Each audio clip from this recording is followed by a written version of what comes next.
کسی سائل نے پوچھا آپ موسیقی کے بارے میں کیا کہیں گے؟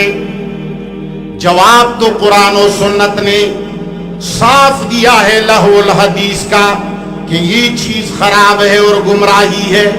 والتلذذ بها کفر فقہی مقولہ ہے. ایرانی لکھی ہوئی ہیں.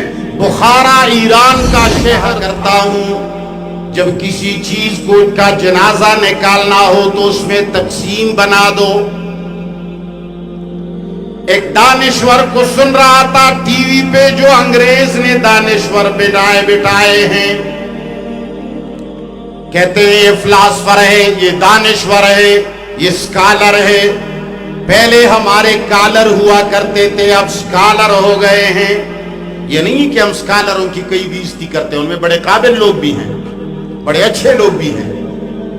ایک سکالر کا میں سن رہا تھا, کسی سائل نے پوچھا آپ موسیقی کے بارے میں کیا کہیں گے؟ جواب تو قرآن و سنت نے صاف دیا ہے لہو الحدیث کا کہ یہ چیز خراب ہے اور گمراہی ہے. والتلذذ بها کفر فقہی مقولہ ہے. مگر انہوں نے کیا فرمایا؟ فرمایا بھئی موسیقی کے تو بہت سارے اقسام ہیں. کبھی کبھی ایک درخت سے پتا گرتا ہے تو اس کی بھی آواز ہے, کیا وہ حرام ہے؟ پتا گرنا بھی موسیقی. گھر کے اندر میری ماں اور میری بہن جب برتنوں کو دھوتی ہے اور اس میں کڑنگار کی آواز آتی ہے, وہ بھی موسیقی. کسی کا باپ کہے گا کہ یہ حرام ہے؟ جب آپ نے اقسام بنا دیے تو حل اور حرمت خود بخود سامنے آ گیا. چیزوں میں تقسیم کر دو, ایک چیز جائز. بھئی زنا کی کتنی قسمیں ہیں؟ ہمارے بڑے اکابرین نے کہا 2 قسمیں ہیں.